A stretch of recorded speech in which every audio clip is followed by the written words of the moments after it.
Bonjour, mesdames et messieurs.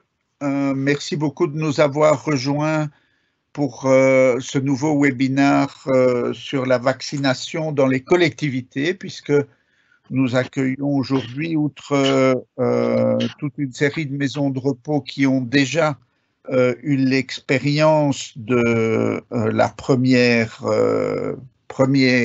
vaccination au cours des 2 semaines qui se sont écoulées. Nous accueillons des institutions collectives de soins qui seront invitées à la vaccination dans les semaines qui viennent. Et bien entendu, et je vais en dire un mot, nous allons avoir la deuxième dose de vaccin qui va être l'occasion de revenir dans les maisons de repos et de soins qui ont déjà été vaccinées. Et cette semaine-ci, il y a encore un nombre important de maisons de repos et de soins qui vont avoir le bénéfice de la vaccination pour la première fois. Alors, dans ce webinaire, je suis accompagné du docteur Stamatakis et de Madame de Chèvre, Madame de Chèvre, je crois que beaucoup de maisons de repos connaissent bien, puisqu'elle a la responsabilité de cette activité de la VIC, et Lambert Stamatakis, qui est un médecin, travaille avec moi dans la délégation générale, et à beaucoup de points, l'artisan et l'organisateur des vaccinations auxquelles vous avez pu ou vous allez avoir la chance de pouvoir accéder. Alors, rappelez quand même en 2 mots, puisque nous accueillons aussi des résidents des institutions collectives de soins, et je leur souhaite la bienvenue. Et d'ailleurs, je souhaite une bonne année à toutes et à tous, parce que on est en janvier et qu'on espère bien que l'année 2021, en tout cas on va faire tout ce qu'on peut pour cela, sera meilleure que l'année 2020, qui restera quand même avec une pierre noire dans notre calendrier. Alors je rappelle brièvement que la vaccination est une stratégie de santé publique de longue date, que le mot vient de la première observation et la première action d'un médecin, un médecin anglais qui, au début du 18e, va au fond observer que les fermiers qui sont au contact d'une maladie de la vache qui s'appelle la vaccine font des varioles moins graves ou pas de variole du tout, alors que cette maladie ravage l'Europe occidentale à cette époque de manière absolument effarante. Et donc il comprend que cette maladie de la vache, que le contact avec cette maladie de la vache protège contre la variole, et il a l'idée de vacciner un jeune enfant et de montrer que de cette façon, il empêche la variole de l'atteindre, et d'ailleurs souvent de le tuer, puisque c'est une maladie avec des taux de mortalité très élevés. Et c'est de cette expérience-là, de cette idée-là, qu'est venu le terme de vaccination, venant du latin vacca, la vache. Mais celui qui est le plus connu, c'est évidemment Louis Pasteur, qui, un peu plus tard, sauve un jeune enfant mordu par un chien enragé, en faisant ce qui va être vraiment la base de la vaccination moderne, à savoir prendre le microbe de la maladie elle-même et l'atténuer, le rendre inoffensif, sans pour autant perdre ses qualités immunologiques, c'est-à-dire sans perdre les qualités qui font que la personne qui le reçoit s'immunise, se protège contre une nouvelle attaque du variant sauvage. Et au fond, c'est le principe même de la vaccination qui est assez simple. Nous savons que beaucoup de maladies infectieuses entraînent chez nous une réaction de protection qu'on appelle la réaction immunitaire et qui fait que si on est de nouveau exposé aux mêmes microbes, on se défend et on ne fait pas 2 fois la même maladie. Et donc vacciner, c'est mimer la maladie sauvage pour que nous nous immunisions, pour que nous fassions la réaction immunitaire de protection sans pour autant devoir passer par la case de la maladie avec toutes ses conséquences. Et en 2 siècles, la vaccination est devenue quelque chose au fond d'assez banal. On a tous été vaccinés contre un certain nombre de maladies et beaucoup de nos enfants ont aujourd'hui survécu grâce à une vaccination systématique. Qui connaît encore la rage, la peste, le tétanos, qui sont des maladies qui ont fait des ravages considérables, la variole qui a bel et bien disparu de la surface de la Terre. C'est une des grandes victoires de l'Organisation mondiale de la santé qui, en cette éradication, a été un effort collectif d'ampleur mondiale. Et c'est le 8 mai 1980 que l'OMS a annoncé l'éradication de la variole grâce à la vaccination. On est donc dans quelque chose d'assez classique et aujourd'hui, bien sûr, on est tous familiers à l'âge adulte avec la vaccination contre la grippe qui est une vaccination annuelle. Alors, on a beaucoup entendu dans cette épidémie de dire oui, mais la Covid-19, c'est pas si grave, la plupart des gens font une maladie bénigne, est-ce que vraiment tout ça est un vrai problème? Alors je voulais partager avec vous une simple comparaison pour montrer que ce n'est pas seulement la mortalité d'une maladie qui fait l'importance des ravages qu'elle cause, mais aussi sa contagiosité. J'ai pris 2 exemples. Une maladie qui a un taux de mortalité assez bas, qui est la grippe espagnole, l'épidémie de grippe espagnole de 1918, dont le taux de mortalité est à peu près de 3%. Ça veut dire que sur 100 personnes qui attrapaient la grippe espagnole, 97 guérissaient sans séquelles et 3 décédaient. Et pourtant, la grippe espagnole reste dans notre mémoire collective comme, à juste titre, une épidémie dramatique, puisqu'on estime, on n'a pas des chiffres tout à fait précis, c'était juste après la guerre, mais on estime entre 50 et 100 millions le nombre de morts en Europe lors de l'épidémie de la grippe espagnole. En comparaison, la maladie d'Ebola qui sévit aujourd'hui en Afrique et fait une série d'épidémies qui est une maladie avec un taux de mortalité très élevé, on estime de l'ordre de 60%, a fait 20 à 30 000 morts parce que sa contagiosité est beaucoup plus faible et donc le nombre de gens qui contractent la maladie est plus faible. Et sur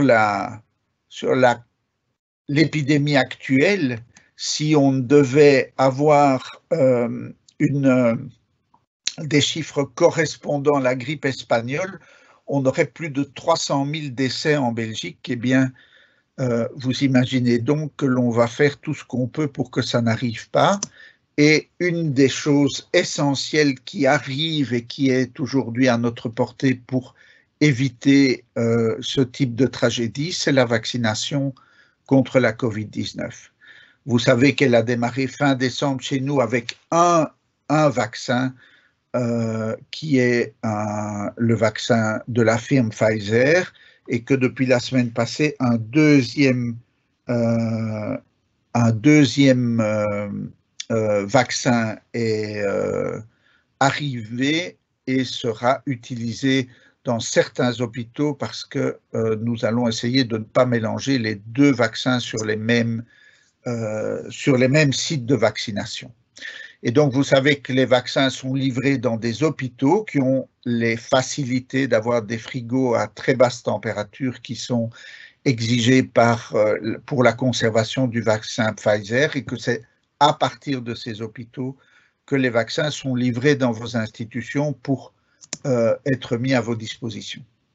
Alors, à quoi ça sert la vaccination? Ben, ça sert à intervenir pendant une maladie infectieuse pour empêcher qu'elle se développe. Alors voilà ce qui se passe de manière naturelle avec la COVID-19. Quand on est contaminé par le virus, souvent par voie respiratoire, le virus rentre dans les cellules et se reproduit, et donc il y a une grande quantité de virus qui se retrouvent dans notre corps et aussi dans notre respiration, dans notre salive, et qui fait que nous sommes contagieux.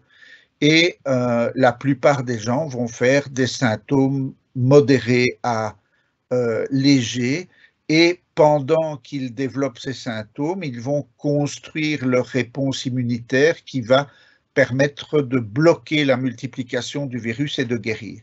Chez un certain nombre de gens, sans qu'on sache exactement aujourd'hui pourquoi, ce processus ne se produit pas comme il faudrait et la maladie évolue vers une maladie sévère qui nécessite alors de l'hospitalisation, des traitements pour soutenir essentiellement la respiration, y compris l'admission en soins intensifs, et un certain nombre de ces personnes vont malheureusement décéder. Alors le vaccin est le premier, celui dont on va parler uniquement aujourd'hui parce que c'est celui qui vous intéresse, est un vaccin qui porte le nom un peu barbare de Comirnaty et que nous continuons tous à plutôt appeler le vaccin Pfizer du nom de la firme qui l'a mis sur le marché, qui est donc un vaccin avec une technologie moderne, qui sont les vaccins à mRNA, à RNA messager. Alors, de quoi s'agit-il? Ben, au lieu de faire comme le faisait Pasteur, qui injectait le virus lui-même, on injecte seulement l'information, la recette pour fabriquer les antigènes contre lesquels nous allons nous immuniser. Et pour cela, on utilise une petite structure qui est présente normalement dans nos cellules et qui est la structure qui transporte l'information de production d'une protéine dans la cellule, et on l'injecte. Elle est entourée d'une capsule de lipides, de graisse, qui permet de fusionner avec les lipides, la graisse de la membrane de la cellule, ce qui permet au mRNA de rentrer dans la cellule. Il est alors lu par l'usine de production cellulaire exactement comme un mRNA qui viendrait du noyau, et il produit l'antigène contre lequel nous nous protégeons. Et de cette façon-là, sans faire la maladie, nous déclenchons la protection immunitaire. Alors, pour montrer que ça fonctionne, les firmes pharmaceutiques doivent faire ce qu'on appelle des expérimentations, d'abord sur les animaux, puis sur quelques personnes pour tester la sécurité, puis plus de gens pour voir si ça donne effectivement une protection, et puis, c'est ce dont on va parler, des essais de phase 3 sur un grand nombre de gens, qui permet, en vaccinant la moitié et en donnant ce qu'on appelle un placebo à l'autre, de pouvoir comparer la réaction des deux groupes face au contact avec le virus, et de cette façon-là de montrer si le vaccin est efficace ou non, mais aussi s'il donne des problèmes ou non. Et donc voilà les résultats tels qu'ils ont été publiés dans un des plus grands journaux médicaux qui s'appelle le New England Journal of Medicine, qui montre que parmi, donc vous voyez que c'est beaucoup de gens, c'est 20 000 personnes dans le groupe vacciné et 20 000 personnes dans le groupe contrôle, avec pratiquement plus de malades dans le groupe vacciné, 9 malades contre 171 malades dans le groupe placebo, ce qui donne cette efficacité de 95% dont on parle au vaccin en question. Et vous voyez ici, mis sous un calendrier du temps, d'une part, à partir du temps d'observation, les deux groupes qui s'infectent au contact du virus exactement de la même façon, et après 2 semaines, donc juste avant ici se trouve la deuxième injection du médicament, donc dès avant l'injection de la deuxième dose, on voit déjà une protection s'installer dans le groupe vacciné où le nombre de gens qui s'infectent se ralentit, et puis après la deuxième dose s'arrête pratiquement à 95%, c'est ça l'efficacité, alors que dans ceux qui n'ont pas reçu le vaccin, la contamination continue avec le temps au fur et à mesure qu'ils rencontrent le virus. Ce qui est intéressant aussi, c'est que cette étude a été faite dans tous les groupes d'âge au-dessus de 16 ans, y compris des personnes âgées et même très âgées au-dessus de 75 ans, avec une efficacité qui est exactement la même, quel que soit l'âge. Et ça, c'est une observation remarquable parce que souvent, les vaccins sont moins efficaces chez les personnes âgées. Mais ici, ce n'est pas le cas. L'efficacité est maintenue indépendamment de l'âge. Il est aussi maintenu chez les personnes avec des comorbidités, comme on appelle, qui sont donc des gens particulièrement menacés par l'infection grave, dans lesquels on retrouve essentiellement les problèmes de poids et les problèmes de tension artérielle et de problèmes cardiaques.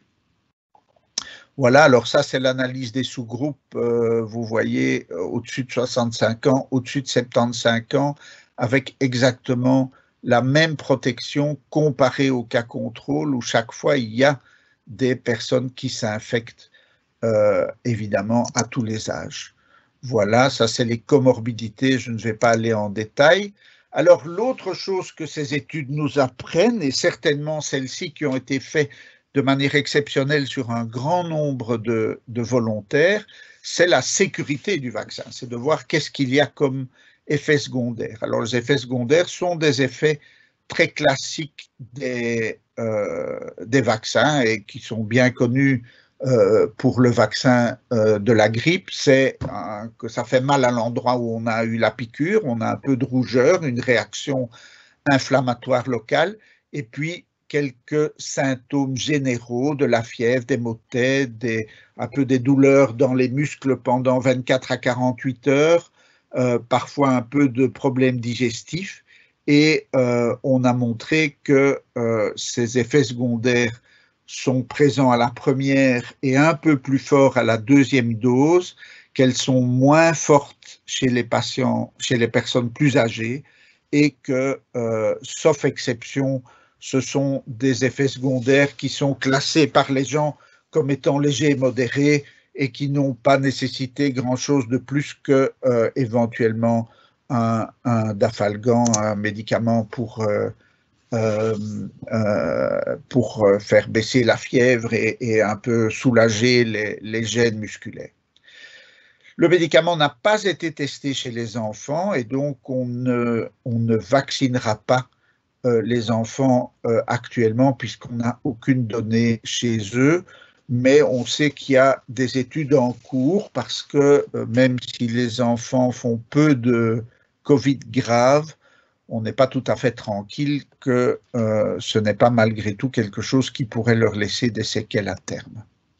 Alors, c'est une vaccination qui se fait de manière collective parce que nous sommes face à un énorme effort mondial de production et de distribution des vaccins.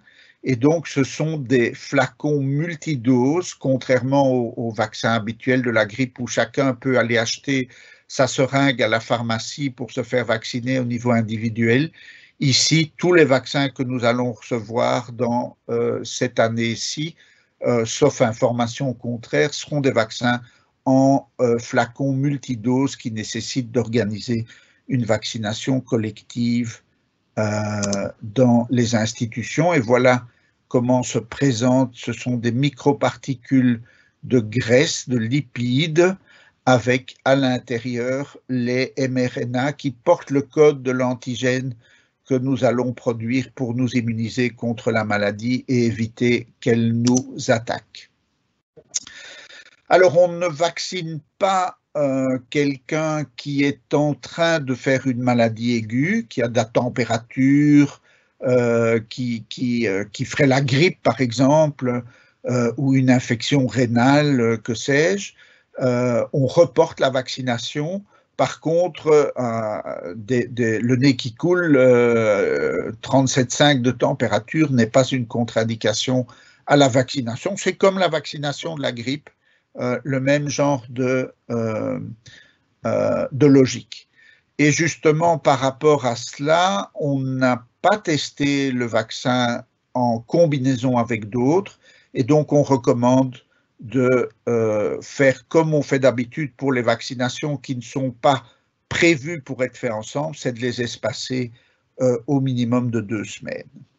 C'est vrai pour le vaccin de la grippe, mais c'est aussi vrai pour le vaccin pneumocoque, par exemple, qui est aussi recommandé chez les personnes âgées.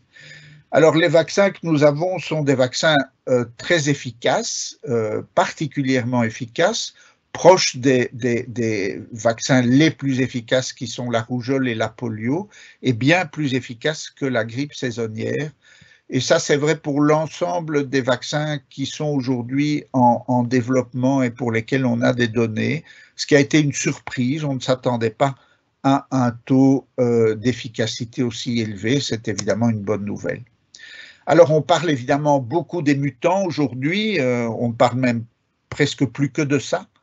On commence à avoir quelques données expérimentales sur l'effet du vaccin sur les mutants, et les données qu'on a actuellement pour le mutant anglais et le mutant sud-africain sont plutôt des bonnes nouvelles, plutôt rassurantes. Donc les études en laboratoire qui ont été faites en urgence sur ce mutant montrent que les anticorps que nous produisons grâce au vaccin ont un effet de bloquer la multiplication des variants britanniques et sud-africains. Donc on est plutôt un petit peu rassuré aujourd'hui par rapport à ça. C'est des données toutes nouvelles qui datent de cette semaine, enfin de la semaine passée, on est lundi quand même.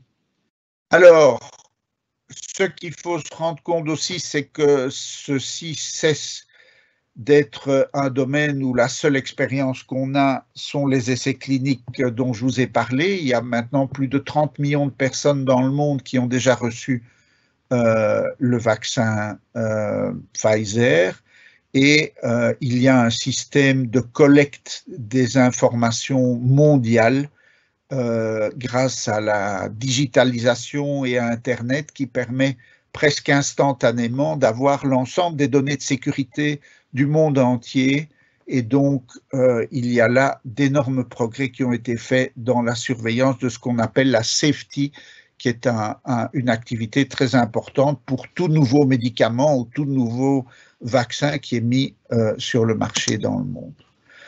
Et pour peut-être couper les ailes à un canard qui est cette discussion de savoir si c'était une bonne idée de faire de cette vaccination une vaccination volontaire. Je vous rappelle que chacun est libre de décider s'il se vaccine ou non. Et tout récemment, le comité consultatif de bioéthique a remis un premier avis, il y en aura d'autres, sur la vaccination, en rappelant que la vaccination volontaire était absolument justifiée à la condition qu'il y ait une information adéquate qui l'accompagne pour que chaque citoyen puisse prendre sa décision en connaissance de cause, et c'est un peu ce que nous sommes occupés à faire aujourd'hui avec vous, et je vous remercie pour votre attention. Le but de cette rencontre, au-delà de vous donner de manière très brève et condensée ces quelques informations, était de pouvoir répondre aux questions, mais aussi peut-être d'entendre le retour de certaines des maisons de repos qui ont déjà vacciné. Et donc, vous avez un volet, un chat sur le côté de notre webinaire où vous pouvez poser des questions et déposer des commentaires. Et je vais céder la parole à mon collègue Lambert Stamatakis et à Madame de Chèvre pour y répondre et dialoguer avec vous. Mais je reste évidemment avec vous et je vous remercie pour votre attention. Merci Yvon. Il y a déjà une question qui est arrivée donc qui demande si les maisons de repos peuvent proposer aux médecins traitants de se faire vacciner dans la maison de repos. Et donc la réponse en fait est assez simple. Il faut faire une liste d'attente avec idéalement uniquement des personnes de la première ligne dans lesquelles se trouvent bien sûr les médecins traitants, mais également aussi des infirmières ou kinés, en tout cas des personnes qui fréquentent la maison de repos. Et donc s'il y a des doses surnuméraires, c'est dans cette liste d'attente qu'il faut aller chercher les candidats à la vaccination.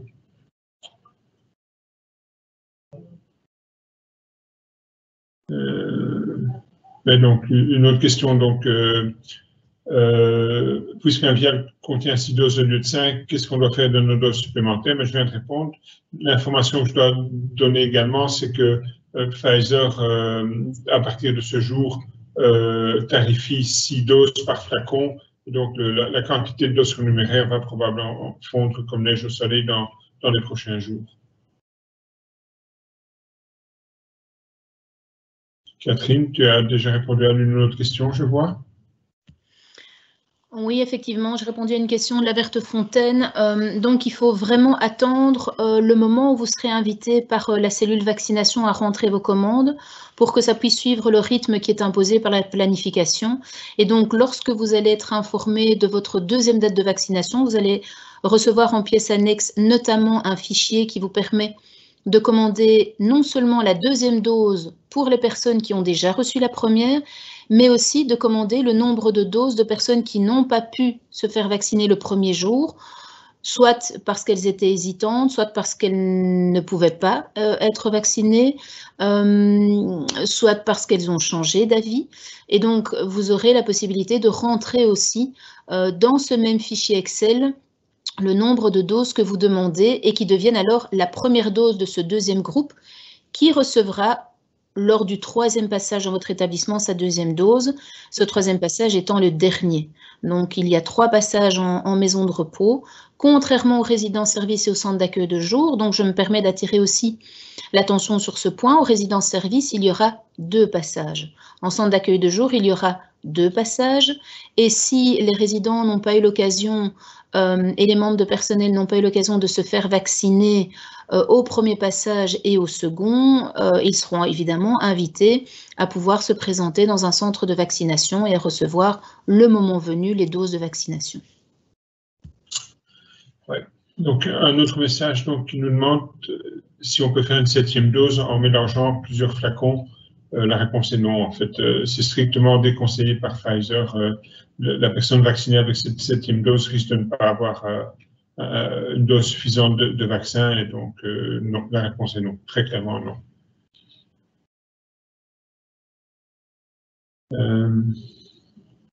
Si une personne est hospitalisée ou malade lors de la 2e dose, qu'est-il prévu?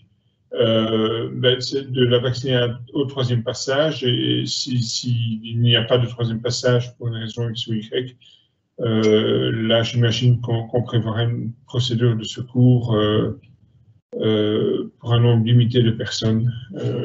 Mais idéalement, tout le monde doit avoir sa 2e dose, mais elle peut être au pire, dans le pire des cas, délayée jusqu'à 42 jours ou même un peu plus.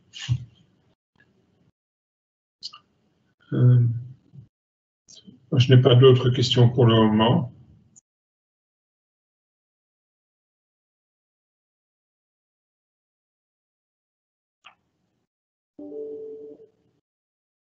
Pardon, est-ce que peut-être certaines maisons de repos qui ont déjà vacciné veulent partager leur expérience. On a eu ça la semaine passée. Je trouvais que c'était fort intéressant d'avoir simplement comment ça s'était passé, combien de gens avaient été vaccinés. Je trouvais que c'était des choses intéressantes. Peut-être que Lambert, tu pourrais rappeler la chronologie du 3e passage Oui. et d'expliquer pour les collectivités de soins comment ça va se passer. Et donc, la plupart des maisons de repos fin de semaine ici auront bénéficié du premier passage.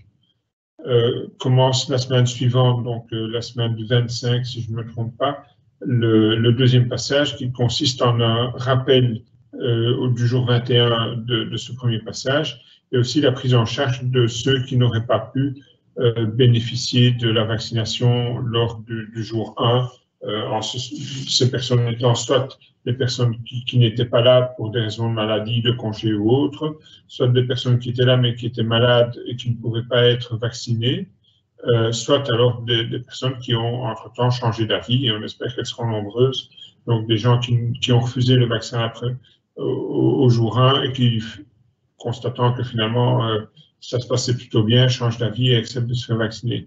Et donc ces personnes-là seront vaccinées au jour 1, donc au moment de ce qui correspond au jour 21 pour les autres.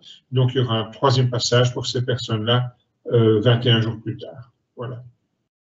Il est aussi prévu lors de ce jour 21, donc lors du début du second passage, qu'on puisse élargir la vaccination aux résidences-services et aux centres de jour, de manière à ce que tout ce qui tourne autour des maisons de repos soit pris en charge d'ici maintenant un petit mois.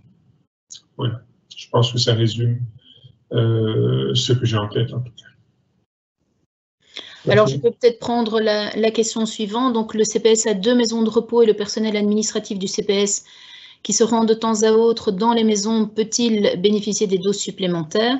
Donc, Lambert a déjà donné une première partie de réponse, c'est qu'à partir de demain, les vials que vous allez recevoir sont comptabilisés sur 6 doses à en retirer. Donc là, déjà au niveau des doses surnuméraires, on va drastiquement les limiter. 2, vous allez recevoir aujourd'hui une communication dans laquelle la liste des priorités des bénéficiaires des doses supplémentaires est établie. Donc, vous vous tiendrez à cette liste-là. Et cette liste-là, qui doit encore être validée, vise notamment le personnel de première ligne au sens large qui vous est identifié. Et c'est si vraiment il devait rester des doses et dont on sait qu'on ne peut pas les gaspiller, que vous pourriez vous retourner vers le personnel administratif du CPS, mais il n'est pas, en tout cas, dans les prioritaires et les premières priorités.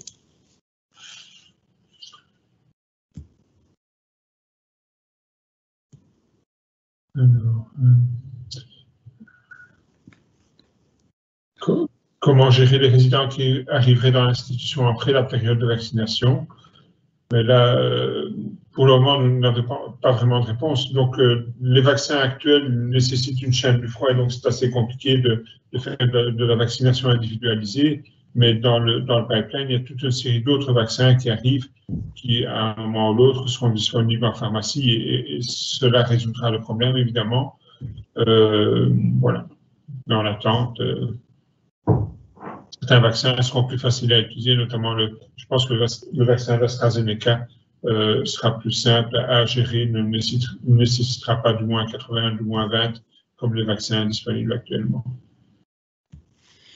Alors, je vais prendre la question suivante. Nous avons un accueil de jour et une résidence-service qui se fera aussi vacciner, mais dans quelle partie du document devons-nous renseigner ces personnes résidents ou autres? Normalement, vous avez dû recevoir avec le mail d'information un fichier qui, lui, est en 3 parties. Donc, c'est un fichier Excel, vous avez l'onglet maison de repos et de soins, vous avez l'onglet centre d'accueil de jour et l'onglet résidence-service. Et donc, c'est dans chacun de ces onglets que vous allez identifier les personnes qui ont marqué leur accord pour se faire vacciner, tant au niveau du personnel qu'au niveau des résidents. Si vous avez un souci parce que vous n'auriez pas reçu ce fichier, alors je vous invite à revenir vers moi et on trouvera une solution pour vous renvoyer rapidement le bon fichier pour que vous puissiez y encoder correctement et dans les onglets qui sont définis les chiffres des besoins en doses de vaccination. Un commentaire d'une personne qui reste anonyme. Dans notre institution, tous les résidents ont accepté le vaccin. Par contre, seuls 50% du personnel a accepté. Ben oui, c'est ce qu'on constate sur le terrain. Donc, les résidents, en très grande majorité, acceptent de se faire vacciner. Le personnel est plus réticent. On espère qu'avec le temps, ce chiffre de 50% approchera des 100%, ce qui permettra effectivement à ce moment-là de vivre de façon beaucoup plus libérée dans les maisons. Donc, une autre question à laquelle on n'a pas vraiment encore de réponse maintenant, est-il envisageable d'assouplir les modalités de visite en chambre après la deuxième dose? C'est un point qui est en réflexion et pour lequel on va venir avec des réponses, mais dans l'état actuel des choses, il faut garder les mesures qui sont mises en place le temps qu'on consulte les experts et qu'on vienne avec une réponse qui soit uniforme, je pense, pour l'ensemble des maisons de repos du pays. Si je peux intervenir là-dessus, parce que je sais que c'est évidemment une question essentielle, donc on y travaille très, très intensément, mais aussi on essaye d'améliorer nos connaissances sur la circulation du virus une fois la vaccination faite, parce que si on a des très bonnes données expérimentales sur la protection individuelle de la personne qui se fait vacciner, qui est une protection incontestablement bien démontrée comme très efficace, on a très peu de données sur l'impact de la vaccination sur la circulation du virus. Donc, tant qu'on n'a pas eu la deuxième dose, tant que le nombre de personnes vaccinées reste très limité, je pense qu'il faut être très prudent à ne pas relâcher trop vite les mesures de prévention de la circulation du virus. Néanmoins, ces données sont en train d'être examinées partout dans le monde avec énormément d'intérêt et on va revenir très vite vers vous en étant évidemment bien conscient de l'espoir le plus vite possible de pouvoir revenir, peut-être pas tout de suite à une vie normale, mais en tout cas à une vie plus souple dans la collectivité de vie. Et c'est évidemment, au-delà de la protection individuelle de chaque personne qui se vaccine, un deuxième objectif auquel on est extrêmement attaché, nous aussi évidemment.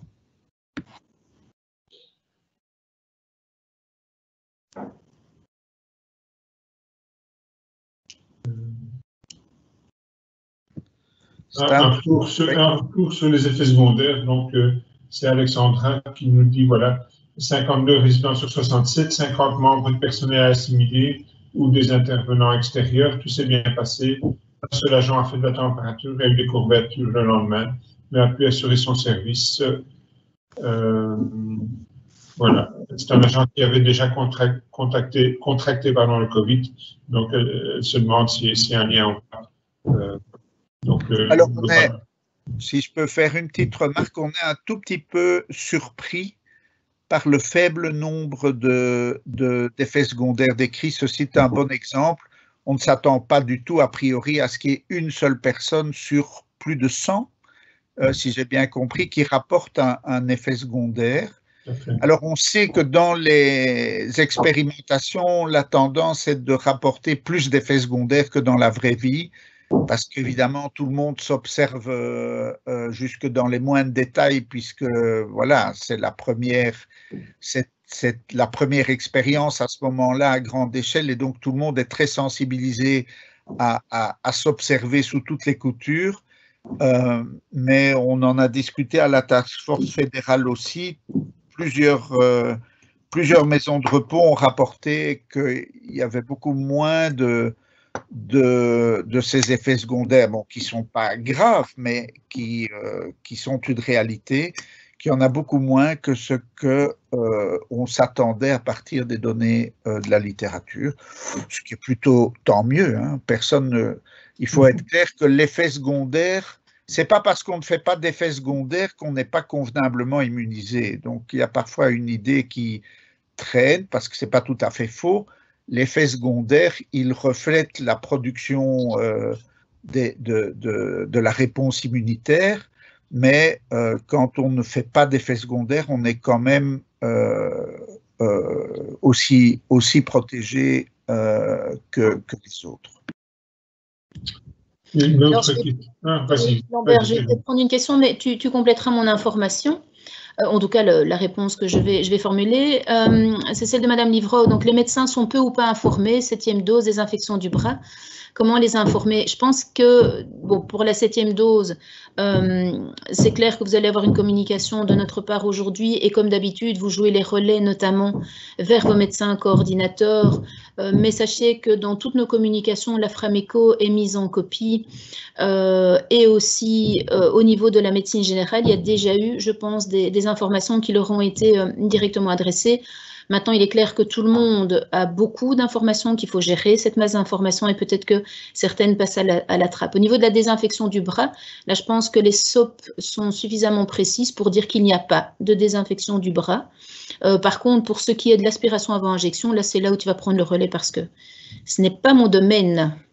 Et donc, elle est déconseillée aussi. Et donc, c'est vrai que j'étais fort surpris quand j'ai lu les premiers SOP en bon médecin. Je dis, enfin, on va injecter sur une surface qui n'est pas propre. Et puis, j'ai ma fille qui est généraliste qui m'a dit, tu sais, papa, je fais de l'ONE et on ne désinfecte jamais. C'est conseillé de l'ONE, on ne désinfecte pas. J'imagine que la raison de l'absence de désinfection est de ne pas aller mettre un alcool à un endroit où on va faire passer du virus, enfin, pas du virus, du vaccin assez fragile. Et prendre le risque de le désactiver en fait. Donc la seule consigne est de dire si la peau est propre, on ne désinfecte pas. Si elle est sale, évidemment, on la nettoie avant de piquer. Il y a peut-être aussi une question de M. Watley. Donc, dans le cadre des doses en plus, le médecin coordinateur peut-il vacciner un membre du personnel? Il nous pose la question parce que la médecine du travail vient de 8 à 10 et ils n'auront pas fini avec les résidents. Donc là, je pense qu'il y a plusieurs éléments à prendre en considération. La première, c'est qu'une fois qu'un vaccin a été reconstitué, il a quand même un certain temps de viabilité. Et donc, si on est toujours dans ce temps de viabilité, que la médecine du travail puisse utiliser cette dernière seringue de vaccination pour vacciner le membre de personnel. Si pas, effectivement, on vous l'a dit, l'idée n'est pas de perdre des doses. Et donc, à ce moment-là, le médecin coordinateur le fait, aura quand même prévenu son collègue de la médecine du travail pour que l'encodage puisse être fait dans VaccinNet par la médecine du travail pour qu'il n'y ait pas de difficulté de traçabilité par la suite. Alors, deux questions. Si le résident est hospitalisé lors de la 2e dose, il n'aura sa 2e dose qu'au 3e passage, donc avec un délai de 21 jours dépassé, est-ce que ça pose un souci? La réponse est non. Donc, on peut faire le rappel à 42 jours, ça n'est pas un problème. Certains pays, d'ailleurs, ont choisi cette option. Et quand on regarde les études qui ont été publiées, notamment dans le New England, un certain nombre de personnes de l'étude ont effectivement reçu leur vaccin au 42e jour. Alors, une autre question que je vais prendre dès que j'en ai. Voilà. Ici, le CHM nous a demandé de rapatrier les doses en surplus après la vaccination.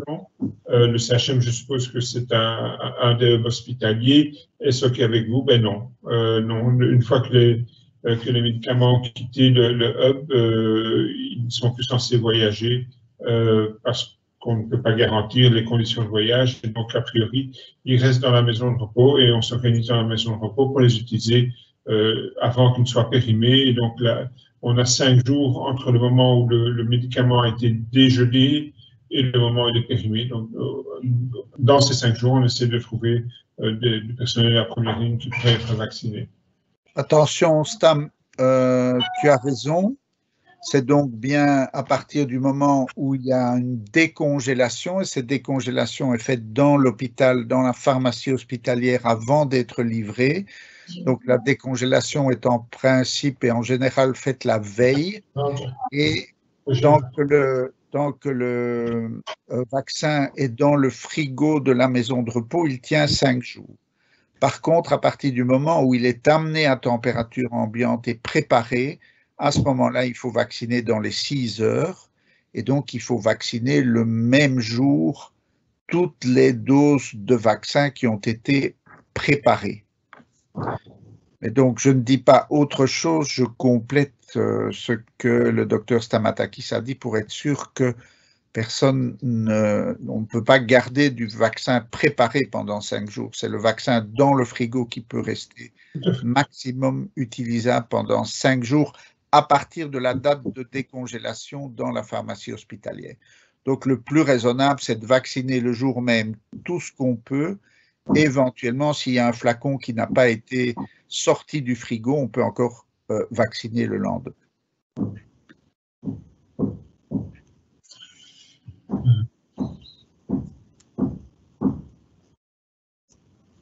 Donc encore une communication disant que sur une centaine de vaccinés, donc 73 résidents, 36 personnels, de très faibles effets secondaires, quelques rougeurs, plusieurs points d'injection, une personne avec des courbatures.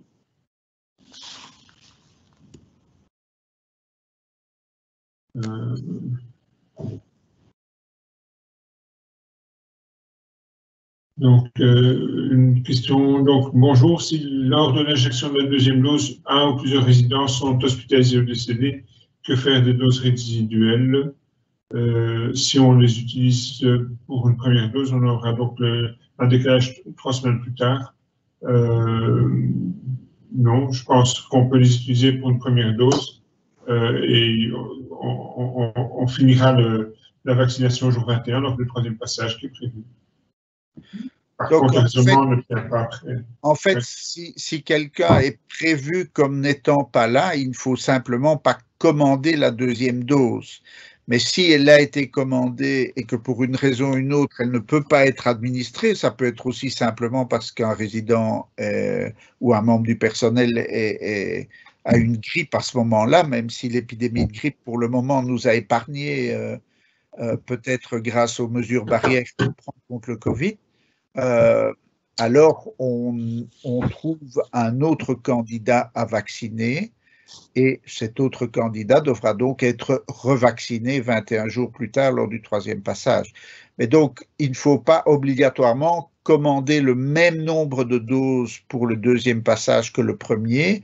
Il faut commander l'ensemble des doses nécessaires pour la deuxième dose des personnes qui ont eu la première vaccination et qui peuvent recevoir la seconde, plus le nombre de gens qui souhaitent être vaccinés pour la première fois lors du deuxième passage, qui se passe toujours 3 semaines après la première vaccination. Donc, on commencera la semaine du 25 janvier à repasser dans les maisons de repos qui ont été vaccinées la semaine du 4 janvier et ainsi de suite les semaines suivantes. Deux témoignages de vaccination. Donc, Antoine Dubelman, donc, il nous dit que, comme chez soi, qui n'est pas un restaurant mais une maison de repos, 192 vaccins ont été effectués, très peu d'effets secondaires, hormis gène classique au niveau du bras. Et donc, ça aide, le commentaire que ça aide favorablement à l'hésitation vaccinale. Autre commentaire, la résidence d'Arambert, 54 membres du personnel vaccinés ce 15 janvier, je suppose. Effets secondaires bénins chez une dizaine de membres du personnel. Par contre, chez 80 résidents, très peu d'effets secondaires. Une question, est-il exact que les résidents sous antibiotiques ne peuvent être vaccinés? Je ne pense pas, mais peut-être qu'Yvon a des commentaires à faire sur cette question. Yvon? Non. Ah ben, on a perdu Yvon. Non, non, c'est juste le temps de rouvrir mon micro. Non, absolument. Donc, en fait, le fait de prendre des antibiotiques n'est pas une contre-indication à la vaccination. Par contre, la maladie pour laquelle on prend les antibiotiques et l'état de santé dans lequel on est au moment de la vaccination pourrait, lui, justifier, comme on l'a dit, si on est malade, si on a de la température, si on n'est pas bien, on reporte la vaccination. Mais si on est par exemple sous antibiotiques depuis 10 jours et que depuis plusieurs jours on est déjà bien, mais que vous savez quand on commence un traitement antibiotique, il faut aller au bout pour éviter l'apparition de résistance. Là aussi, il peut y avoir des mutations dans les bactéries et donc il faut aller au bout du traitement. Si quelqu'un est vraiment déjà guéri et est en fin de son traitement antibiotique, il n'y a pas d'interférence entre le traitement antibiotique et la vaccination. Oui. Oui, moi je voulais faire un commentaire sur le délai entre la vaccination pour autre chose et la vaccination pour le Covid. Donc, entre deux vaccinations, il faut 15 jours. Voilà. Donc, si quelqu'un a été vacciné pour la grippe, ben, il vaut mieux attendre qu'on ait passé le cap des 15 jours pour le vacciner. D'autres commentaires ici. Peut-on ajouter les généralistes lors du deuxième passage? Je pense qu'on en a déjà parlé tout à l'heure. On les met sur une liste d'attente et s'il reste du vaccin, on les prend. Peut-on demander à nos médecins coordinateurs de vacciner les membres du personnel? Ben, je pense qu'on a abordé la question aussi tout à l'heure. C'est oui, mais a priori, ce n'est pas son rôle. En pratique, il faut utiliser tout le vaccin. Oui, c'est ça, Lambert, je me permets d'appuyer. Donc, la règle, c'est non. Le médecin coordinateur n'a pas à vacciner les membres du personnel, c'est vraiment la médecine du travail. Le cas particulier de M. Watley de mémoire, c'était s'il reste une dose et qu'il y a un décalage entre l'intervention de la médecine du travail et cette dose qui reste. Mais comme l'a dit le professeur Angler tout à l'heure, une dose reconstituée de vaccin est encore viable, si le terme est correct, pendant 6 heures, à partir du moment où elle a été reconstituée. Donc, il faudrait vraiment avoir un horaire extrêmement décalé, mais le principe, c'est que le médecin coordinateur vaccine les résidents, la médecine du travail vaccine les membres du personnel. C'est extrêmement important de respecter cette règle qui, de toute façon, est imposée à tous les établissements en Belgique. Oui. Peut-être une précision au niveau de la facturation de ce qui est fait, que ce soit au niveau du médecin coordinateur ou au niveau de la médecine du travail, c'est la région qui va financer les frais. Donc, je pense que probablement il y a une petite crainte dans certaines maisons de repos de devoir avoir des frais supplémentaires au niveau de la médecine du travail. Donc, non, la vaccination est gratuite, en ce compris l'intervention des médecins. Donc, à ce niveau-là, c'est la région qui intervient. Alors, je peux prendre la dernière question pour l'instant. Le délai entre la deuxième dose et la date de la commande de cette deuxième dose, sans vouloir faire d'humour peut-être déplacé, vous savez qu'on vous bouscule un peu beaucoup depuis quelques temps, mais la maladie fait qu'on est tous bousculés depuis quelques temps. Donc, ce qui est clair dans la planification, c'est que les hubs hospitaliers doivent eux-mêmes passer leur commande au moins 7 jours avant. Donc, vous, ça sera quelques jours avant les 7 jours. Mais je ne peux pas vous dire idéalement si ce sera plusieurs jours ou la veille, donc soyez prêts, ayez déjà votre fichier qui soit complété et dès que vous avez la demande, ben, vous pouvez le renvoyer. Donc ça signifie que vous continuez, comme vous l'avez fait, à informer aux besoins, à répondre aux questions que se poseraient encore les hésitants, à renvoyer vers les webinaires qui sont en ligne, à renvoyer vers la vidéo pédagogique que nous avons fait dans le cadre de la première vaccination au niveau de la maison de Bousanton. Mais donc, n'attendez pas la dernière minute, je sais que vous ne travaillez pas comme ça, mais soyez vraiment réactifs au moment où on vous demandera la commande. Nous sommes nous-mêmes soumis à des délais qui nous sont imposés et qui sont répercutés chez vous, mais la date exacte entre la demande et la date de communication de la commande, ça, bien malin serait celui qui peut le dire précisément et de manière définitive. Encore une question. J'ai encore une question pour la médecine générale. Donc, on nous demande est-ce qu'on ne peut donc pas ajouter volontairement des médecins qui demandent à se faire vacciner? Tout dépend des doses qui sont disponibles. Donc, vous avez entendu que Pfizer allait modifier sa politique et donc très rapidement, le nombre de vaccins surnuméraires ne serait plus aussi élevé qu'actuellement. Ce qu'il faut aussi savoir, c'est que nous sommes occupés à organiser la vaccination de la première ligne, et donc la médecine générale, les infirmiers, les kinés et les autres professionnels de la santé de première ligne seront pris en charge dans les prochaines semaines. Donc, pas de stress à ce niveau-là, les choses s'organisent et bon, je pense que d'ici quelques semaines, tous les soignants de première ligne seront rassurés et vaccinés.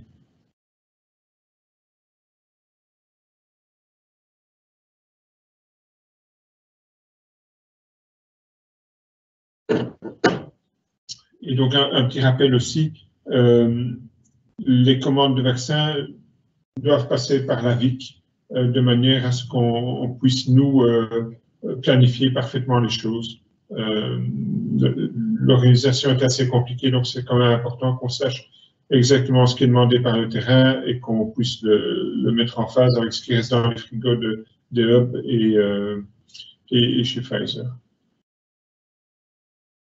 Je ne sais pas s'il y a d'autres questions. Si je peux peut-être répondre à la question sur les tests salivaires. Oui. Alors, donc nous sommes occupés à évaluer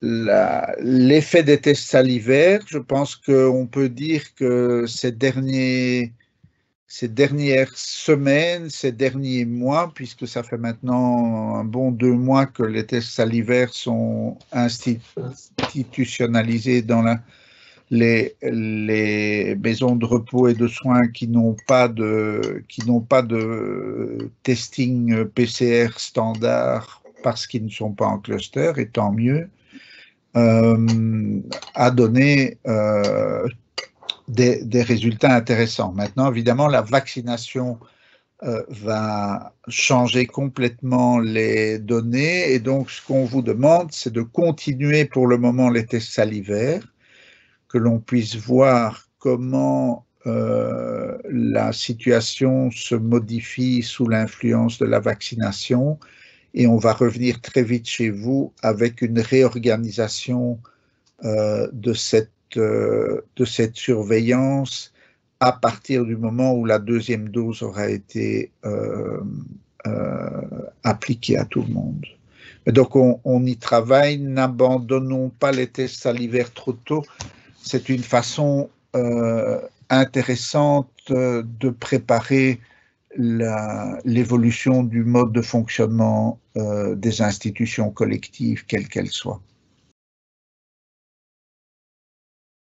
Stam? Oui, une question ici. Donc, si on vaccine avec des doses restantes de médecins fréquentant la résidence, faut-il les encoder dans le fichier des résidents? Il faut les encoder. Je pense qu'il y a moyen de différencier les résidents, le personnel et les autres. Donc, on peut les encoder avec, entre guillemets, les autres, mais il faut les encoder. Ce qui est important et vital, c'est de les encoder pour plusieurs raisons. Notamment, ça leur permettra à terme d'avoir un certificat de vaccination qui pourrait être demandé à gauche ou à droite, par exemple, par une compagnie aérienne pour monter dans un avion. Et 2, ça permettra aussi de ne pas les reconvoquer systématiquement pour les autres vaccinations dans leur groupe cible de priorité. Le fait d'encoder les personnes qui ont reçu le vaccin stockent la donnée dans Vaccinet et envoient ces données dans leur dossier médical, donc qu'ils peuvent consulter via masanté.be. Et donc, c'est hyper important, en effet, de les encoder. Non seulement c'est hyper important, mais en fait, c'est un encodage individuel. Ce qui se passe, c'est qu'il faut savoir qui est en charge d'encoder. Alors, la règle, c'est que la personne qui a supervisé la vaccination encode. Donc, si c'est la médecine du travail qui a organisé la vaccination, c'est le cas pour le personnel de la maison de repos, c'est le médecin de la médecine du travail qui est responsable de l'encodage. Si c'est le médecin coordinateur qui a organisé la vaccination, c'est le cas pour les résidents, c'est lui qui est responsable de l'encodage. Mais en fait, dans Vaccinet, c'est chaque personne individuelle vaccinée qui est repris en tant que tel. Et donc, ce qui est, comme le docteur Stamadakis l'a dit, ce qui est essentiel et qui est d'ailleurs requis légalement, c'est l'encodage dans Vaccinet de toutes les personnes vaccinées, quelles qu'elles soient. La chose la plus importante, c'est qu'ils y soient, peu importe dans quel groupe ils ont été vaccinés. Et accessoirement, cet encodage reste anonyme, donc la seule personne qui a accès au fait qu'elle est encodée, c'est la personne elle-même. Je veux dire, l'employeur n'y a pas accès. Et son médecin traitant. Son médecin traitant, s'il y a un lien thérapeutique, il y aura accès également. Mais voilà, ça se limite à ça.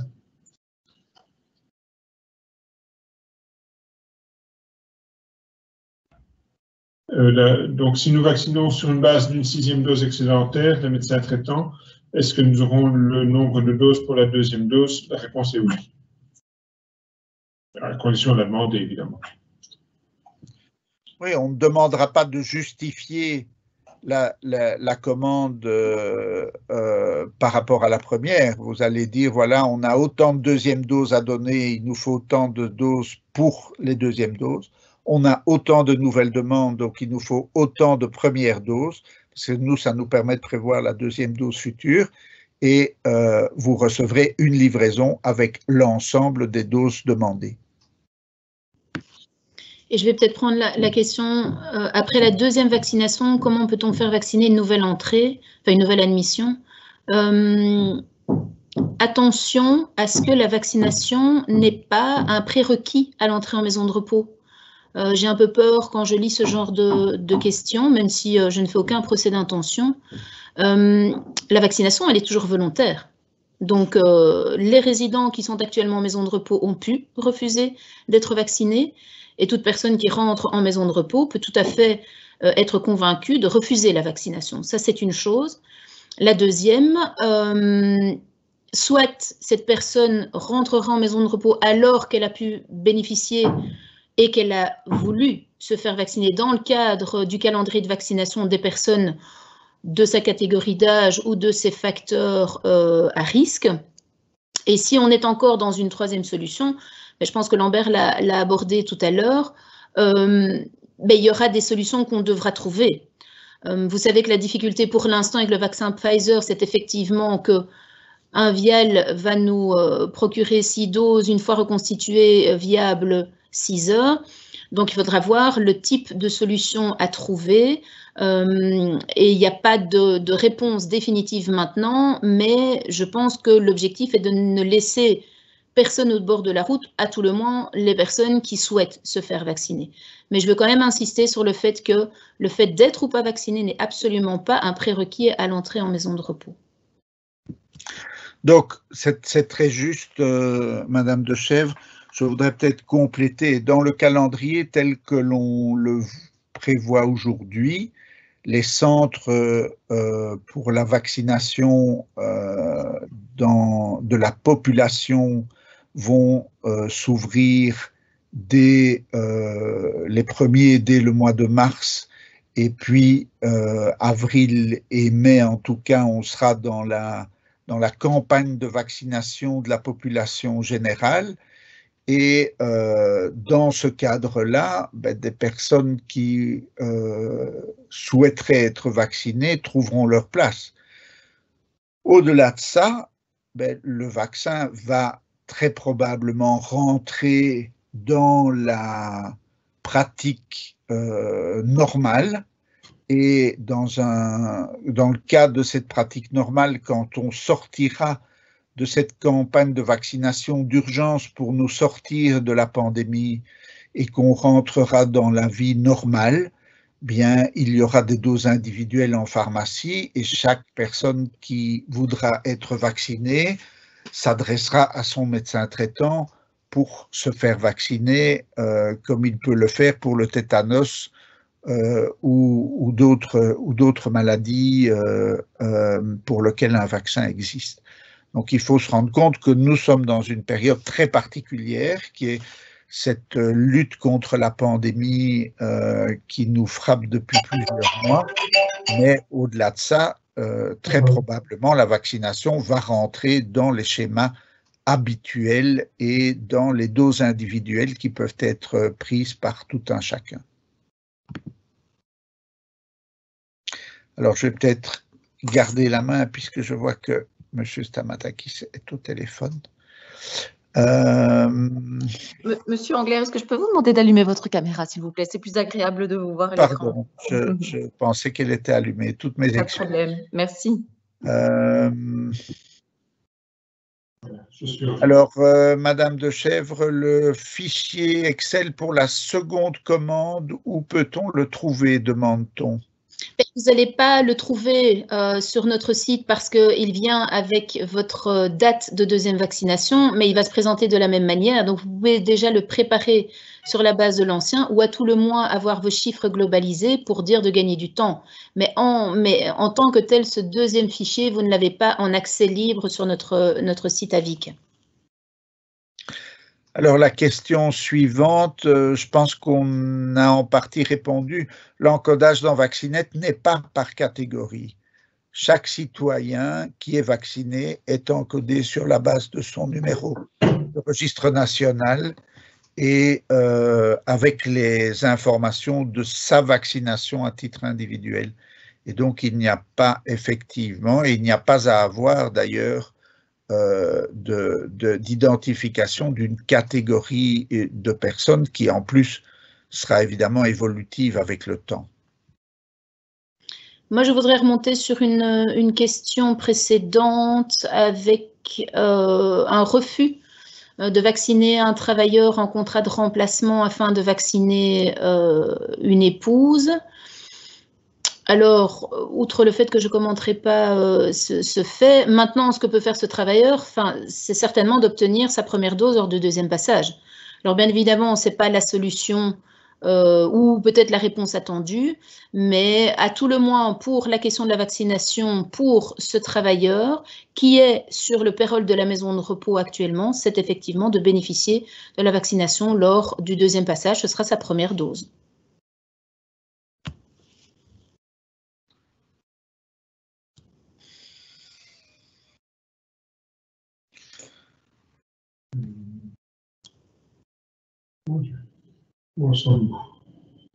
Mais je vais peut-être continuer si vous voulez. La dernière question que j'aurai pour l'instant, c'est par rapport à la résidence-service et les activités. Mais voilà, comme l'a dit Lambert, je pense tout à l'heure, c'est une question qui nous poursuit, à défaut de nous hanter. C'est clair qu'on y est extrêmement attentif. La résidence-service n'est pas la maison de repos. Et d'ailleurs, les règles applicables en maison de repos n'étaient pas les mêmes qu'en résidence-service. Donc, il y aura certainement des informations qui vous arriveront. Ce n'est pas encore complètement mûr dans notre esprit. Je préfère être tout à fait transparent avec vous parce qu'il y a cette question quand même de couverture vaccinale qui, pour moi, m'apparaît importante. On ne veut pas jouer aux apprentis sorciers. Je n'ai pas vraiment le temps de me lancer dans la rédaction de documents qui risquent d'être saqués par les scientifiques parce que, en bonne foi, je serais complètement à côté de la plaque par rapport à tout cet aspect scientifique. Et comme on vous l'a dit, autant on a suffisamment d'études qui expliquent qu'une personne vaccinée est protégée à 95% de développer une forme grave de la maladie. Et on sait que chez nous, en maison de repos, il y a eu beaucoup de décès. Autant cette question de contagiosité d'une personne vaccinée n'est pas scientifiquement arrêtée de manière, on va dire, formelle et définitive. Et c'est pour ça qu'il y a un lien et qu'il y a du sens, et vous savez que j'essaie toujours de trouver du sens à ce que je vous demande, mais qu'il y a du sens à maintenir le testing. Parce que notre objectif à nous est de vraiment pouvoir, à un moment donné, suivre une cohorte de personnes vaccinées, une cohorte de personnes qui ne l'auraient pas été, dans le cadre du testing salivaire, et de pouvoir en tirer des arguments ou à tout le moins de pouvoir évoluer dans la réflexion qui est en cours maintenant.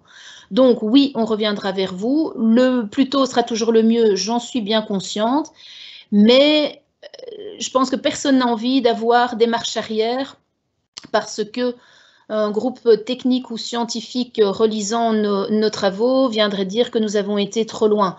Je pense aussi, sans vouloir jouer les oiseaux de mauvais augure, que nous entendons tous ce que dit l'OMS et qui nous annonce quand même une année 2021 qui ne sera pas une année en roue libre, qui ne sera pas une année comme avant. Donc, nous devrons maintenir les gestes barrières, nous devrons rester prudents et patients. Je pense que Madame la ministre l'a répété encore lors de ses interventions en commission du Parlement. Et donc, si oui, on espère tous que ça aille mieux, gardons quand même la tête froide. On espère pouvoir arriver à un message positif, à avancer étape par étape, mais le vaccin n'est pas la seule chose qui nous permettra de faire comme si de rien n'était. On devra encore rester prudent en 2021. Okay.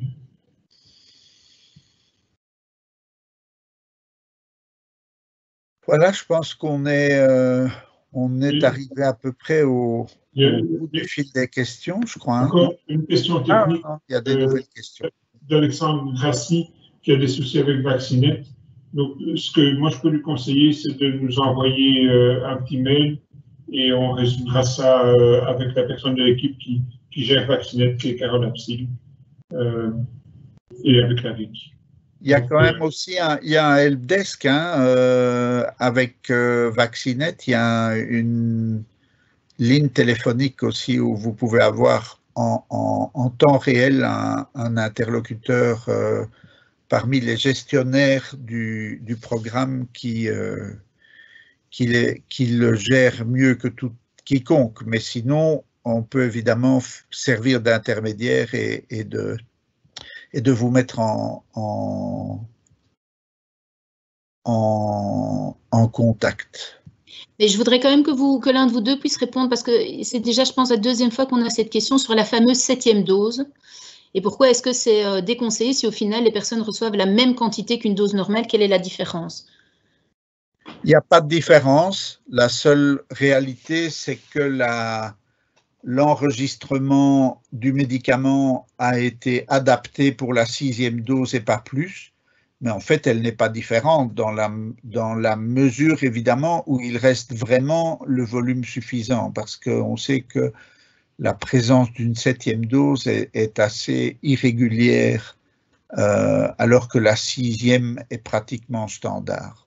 Mais on parlait tantôt de manipulation de fioles, donc de mélanger 2-3 fioles pour arriver à la 7e dose. Là, on commence à jouer à les apprentis sorciers, je pense.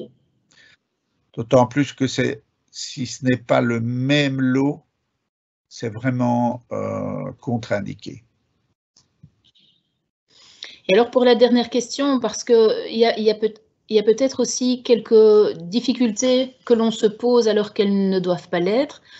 Pour la 2e dose des personnes qui ont reçu la première, vous n'avez pas à vous-même calculer le nombre de vials. Ça se fait par d'autres personnes. Vous avez à renseigner le nombre de personnes qui doivent recevoir cette 2e dose. Et donc, si lors de la première dose, vous avez pu, de manière entre guillemets excédentaire, vacciner des médecins traitants, automatiquement, ce sont des personnes qui, à J21, vont recevoir une 2e dose. Donc, vous indiquez le nombre, non pas de vaccins, mais le nombre de doses dont vous avez besoin, qui correspond au nombre de personnes qui, sauf personnes qui vous diraient « j'ai pas envie de ma 2e dose », sont des personnes qui vont recevoir cette 2e dose et c'est l'équipe cellule et les hubs qui font alors le calcul de diviser ce nombre de doses et de le répercuter en nombre de vials. Mais donc, restez bien très simple dans la compréhension des choses. Vous avez un nombre X de personnes qui ont bénéficié de la première dose.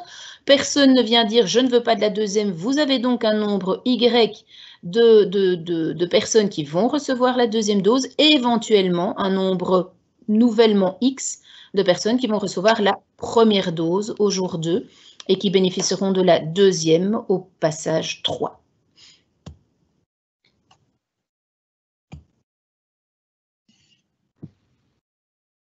Très bien.